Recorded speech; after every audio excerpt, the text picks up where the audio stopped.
Каток стадиона «Трудовые резервы» – одна из основных площадок празднования Дня студента.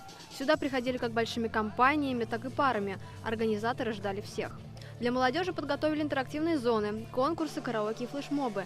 Победители унесли с собой сладкие подарки. Учащийся авиационного колледжа Тимур Васильев пришел на День студента вместе со своей девушкой. Очень рад, что в Казани проводят такие мероприятия, особенно зимой. Приятная атмосфера, музыка.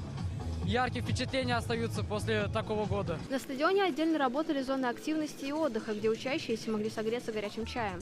В свой праздник студенты могли бесплатно взять коньки на прокат или выйти на лед со своими. Вера Равенская, родом из Елабуги, учится в Казани на тренера. Я учусь на тренера. Это очень классная возможность покататься на льду вместе со своими друзьями в День студента. Хедлайнером праздника стал диджей Bubblegum в его выступлении в конце вечера. До этого аудиторию пригревали его ученики. Анастасия Сандурская начала отмечать праздник в кино, затем присоединилась к друзьям на катке.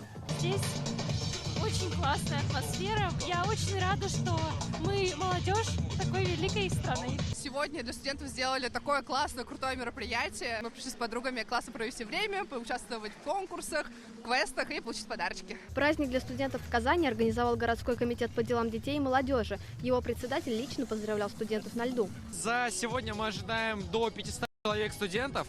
К сожалению, морозы до минус 30, но тем не менее все равно студенты приходят. Мы, конечно же, писали про то, что там надевайте перчатки, шапки. Все пришли утепленные. Праздник в честь Дня студента продолжался до 9 часов вечера. Многие пришли к самому началу, чтобы вдоволь покататься на коньках. Тех, кто замерз, подогревали горячими напитками. К выступлению диджея Bubblegum в конце мероприятия каток был уже забит.